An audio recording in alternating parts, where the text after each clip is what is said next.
انما تقضی هذه الحیات الدنیا، تم سوائے اس دنیا کی زندگی میں کچھ کرنے کی اور ہمارا کیا بگاڑ سکتے ہو؟ انا آمنا بربنا لیغفر لنا خطایانا، ہم تو ایمان لے آئے ہیں اپنے رب پر تاکہ وہ ہماری خطاؤں کو بخش دے، جو غلطیاں اب تک ہوئی ہیں معاف فرما دے۔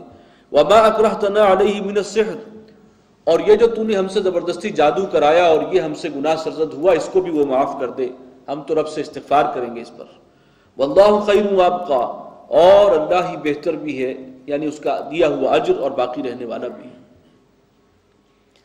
انہ من یأتی ربہ مجرما، یقیناً جو شخص بھی حاضر ہوگا اپنے رب کے پاس مجرم کی حیثیت سے، جو گناہگار اس دنیا سے رخصت ہو گیا بغیر معافی اللہ سے مانگے، توبہ کیے اور بغیر ایمان لائے، تو وہ اللہ کے یہاں مجرم کے طور پر آئے گا۔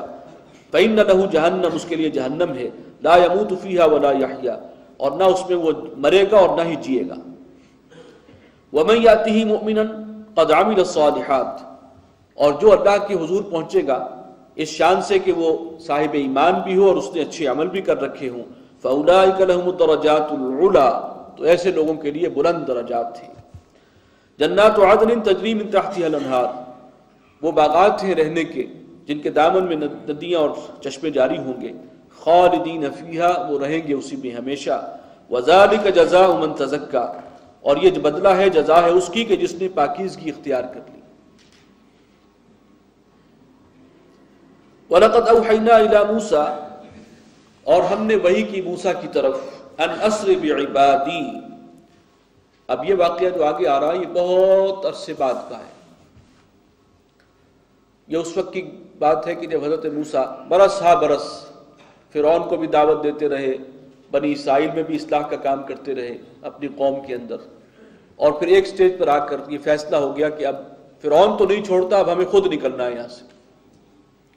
تو اللہ تعالیٰ نے پیغام بھیجا وحی کی، ان اسری بعبادی، کہ راتوں رات میرے بندوں کو لے کر نکل جاؤ۔ اب وہ 4 6 8 بندے نہیں تھے، وہ لاکھوں افراد تھے، ان میں بوڑھے بھی تھے اور بچے بھی تھے اور عورتیں بھی تھیں اور جوان بھی تھے، وہ سب کے سب جو ہیں ان کو لے کر نکلنا تھا۔ فاضرب لهم طریقا فی البحر یبسا، اور کھول لو ان کے لیے سمندر میں سے ایک خشک راستہ۔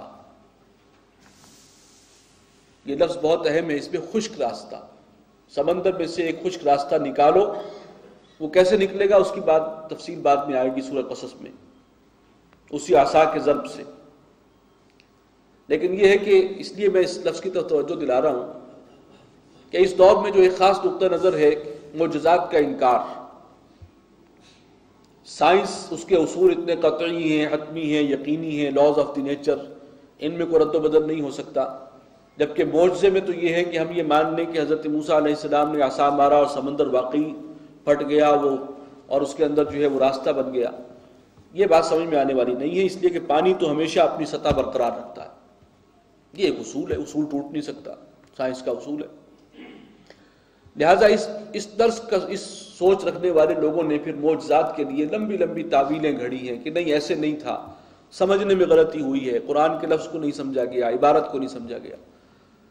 اس کام کا آغاز کیا تھا بدقسمتی سے سر سید احمد خان نے۔ وہ اس دور میں چونکہ جدید تعلیم یافتہ، ان کا بھی ذہن تھا کہ لوگوں کو جدید تعلیم حاصل کرنی چاہیے، سائنس پڑھنی چاہیے، لیکن سائنس کا امپیکٹ اتنا زوردار تھا اس وقت کہ انہوں نے ان تمام معجزات کی کوئی نہ کوئی سائنٹیفک توجیہ کرنے کی کوشش کی، اور جو سلوک کیا قرآن کے ساتھ اللہ تعالیٰ انہیں معاف فرمائے۔ چنانچہ انہوں نے جو تعویل کی ہے کہ یہ جو واقعہ ہوا تھا اصل میں سمندر کے اندر 2 کیفیات ہوتی ہیں، کبھی سمندر چڑھا ہوا ہوتا ہے، کبھی سمندر اترا ہوا ہوتا ہے، مد و جزر۔ چاند راتوں میں سمندر چڑھ جاتا ہے اور ورنہ جو ہے وہ اپنی ایک پوزیشن پر ہوتا ہے۔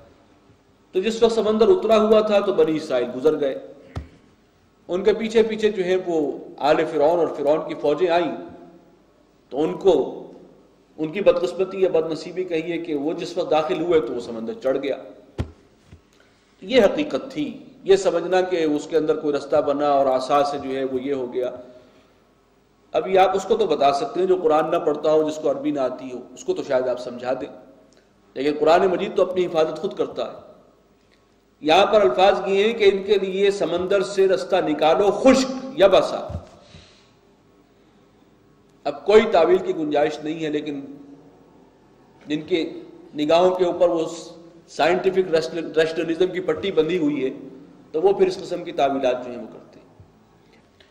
تو قرآن مجید نے ان کی جڑ کاٹی ہے اس تصور کی۔ یبسا کا لفظ بتا رہا ہے کہ خشک راستہ ان کے لیے نکالو، اور سورہ قصص میں الفاظ یہ ہیں کہ پانی کے دونوں حصے یوں کھڑے ہو گئے جیسے چٹانیں ہوتی ہیں۔ لا تخافوا درکا ولا تخشا، اور نہ گھبراؤ پکڑے جانے سے اور نہ ڈرنا ڈوبنے سے۔ بات چھوٹی تو نہیں ہے، سمندر جو ہے وہ دو ٹکڑوں کی شکل میں کھڑا ہے اور آپ بیچ میں سے گزر رہے ہیں، کسی بھی وقت پانی جو ہے وہ آ سکتا ہے، تو ڈرو نہیں، ڈوبو گے نہیں، بالکل اطمینان سے نکل جاؤ۔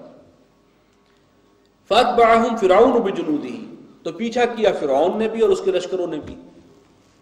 فَغَشِيَهُمْ مِنَ الْيَمِّ مَا غَشِيَهُمْ، تو ڈھانپ لیا انہیں سمندر میں جیسے ڈھانپ لیا، سمندر برابر ہو گیا اور پھر جو ان کا حشر ہونا تھا وہ ہوا۔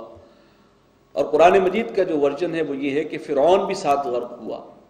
اور عجیب بات یہ ہے کہ اسرائیلی روایات میں ان کے ہاں تصور یہ ہے کہ فرعون بچ گیا، اس کی فوج غرق ہو گئی،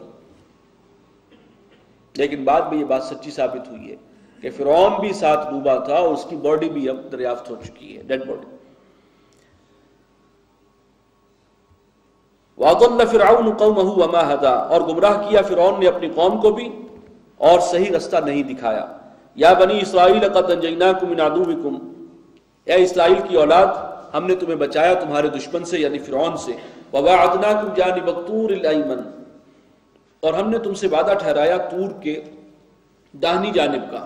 ونزلنا علیکم المن والسلویٰ، اور اتارا تم پر من اور سلویٰ۔ طور کے داہنی جانب حضرت موسیٰ علیہ السلام کو تورات عطا ہوئی تھی، وہ جو ایک وعدہ تھا اللہ کا۔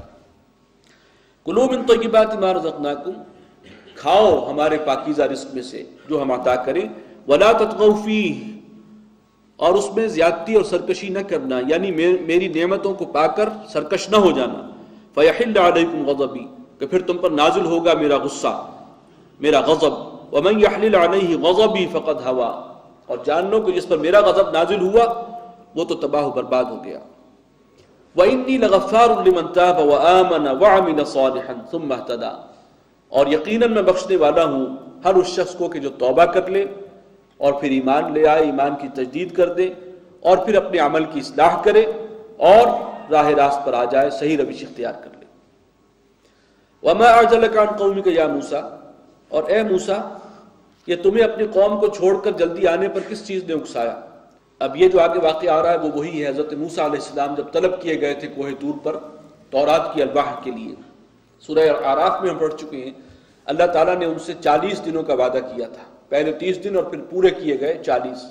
وَوَعَدْنَا مُوسَىٰ 30 لَيْلَةً وَأَتْمَمْنَاهَا ب10۔ تو حضرت موسیٰ جو ہیں وہ شوق اور اشتیاق کی وجہ سے وقت مقررہ سے پہلے پہنچ گئے۔ اللہ تعالیٰ نے ایکسپلینیشن کال کر لی کہ کس چیز نے تمہیں اکسایا جلدی آنے پر اپنی قوم کو چھوڑ کر؟ قَالَ هُمْ أُولَٰئِكَ عَلَىٰ أَثَرِي، وہ کہنے لگے حضرت موسیٰ کہ وہ میری قوم بھی میرے پیچھے ہے، اور شاید کچھ قوم کے اور افراد ان کے ساتھ بھی آنے تھے، وہ بھی پیچھے پیچھے آ رہے ہیں۔ وَعَجِلْتُ إِلَيْكَ رَبِّي لِتَرْضَىٰ، اور میں تو جلدی آیا پروردگار تیری طرف کہ تو راضی ہو جائے، میں تو شوق اور اشتیاق میں چلا آیا جلدی، اور یہاں ڈانٹ پڑ گئی۔ قَالَ فَإِنَّا قَدْ فَتَنَّا قَوْمَكَ مِن بَعْدِكَ، تمہارے پیچھے جو ہے ہم تمہاری قوم کو فتنے میں مبتلا کر چکے ہیں۔ یعنی عجلت بھی کوئی اچھی نہیں ہوتی، چاہے وہ خیر کی طرف ہی ہو۔ جو اللہ نے طریقہ اور ایک راستہ بتا دیا ہے خیر کا، نیکی کا، اس کو اڈاپٹ کرنا چاہیے۔ اس کے اندر بھی جلد بازی، عجلت پسندی اللہ کو پسند نہیں ہے۔ تو اب تمہاری قوم جو ہے ایک فتنے میں مبتلا ہو چکی ہے۔ وَأَضَلَّهُمُ السَّامِرِي، اور اس کو گمراہ کر دیا ہے سامری نے۔ فَرَجَعَ مُوسَىٰ إِلَىٰ قَوْمِهِ غَضْبَانَ آسِفًا، تو موسیٰ واپس آئے اپنی قوم کی طرف وہ غصے میں اور رنج میں بھرے ہوئے۔ قَالَ يَا قَوْمِ أَلَمْ يَعِدْكُمْ رَبُّكُمْ وَعْدًا حَسَنًا، فرمایا کہ اے میری قوم کیا تمہارے رب نے تم سے اچھا وعدہ نہیں کیا تھا؟ أَفَطَالَ عَلَيْكُمُ الْعَهْدُ، کیا تم پر یہ تھوڑی سی مدت بھی بہت طویل ہو گئی کہ میں 40 دن کے لیے گیا اور تم سے صبر نہیں ہوا؟ أَمْ أَرَدتُّمْ أَنْ يَحِلَّ عَلَيْكُمْ غَضَبٌ مِّن رَبِّكُمْ، یا تم نے چاہا کہ تم پر تمہارے رب کا غضب نازل ہو، تم نے اللہ کے غضب کو دعوت دی ہے۔ فَأَخْلَفْتُمْ مَوْعِدِي،